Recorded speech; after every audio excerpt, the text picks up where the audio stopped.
বর্তমানে যে কোনো ছোট বড় বাঙালি রেস্টুরেন্টে গেলেই পাবদা মাছের কোনো না কোনো আইটেম দেখতে পাওয়াই যায়। আজকে আমি বাড়িতে বানিয়ে নেব পাবদা মাছের ঝোল। পাবদা মাছের ঝোল বানানোর জন্য সবার প্রথমে পাবদা মাছগুলোকে ধুয়ে নুন হলুদ মাখিয়ে কড়াইতে তেল গরম করে আমি একে একে মাছগুলোকে ভাজতে থাকবো। এবং এর পাশাপাশি আমি একটা মশলা তৈরি করে নেব, যেখানে আমি মিক্সার গ্রাইন্ডারে প্রথমে দেব পেঁয়াজ কুচি, তারপর দেব আদা কুচি, তারপর রসুন কুচি, সামান্য পরিমাণে নুন হলুদ এবং কিছুটা জল দিয়ে মিশ্রণটাকে ভালো করে তৈরি করে নেব।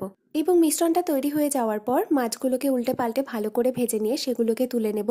এবং তারপর মাছ ভাজার তেলের মধ্যে মশলাটাকে ভালো করে কষিয়ে নিয়ে মাছগুলোকে একে একে ছেড়ে দেব। তারপর ভালো করে সেই মশলার সাথে মিশিয়ে নেব। তারপর কিছুক্ষণ রান্না হয়ে যাওয়ার পর পরিমাণ মতো জল দিয়ে যতটা গ্রেভি তোমরা পছন্দ করো সেই পরিমাণ জল দিলেই হবে। এরপর আমি অ্যাড করে নেব সর্ষে। তোমরা চাইলে এটা স্কিপও করতে পারো। তারপরেই তৈরি হয়ে যাবে আমাদের আজকের পাবদা মাছের ঝোল। আর এই ভিডিওটা দেখার জন্য অনেক অনেক ধন্যবাদ।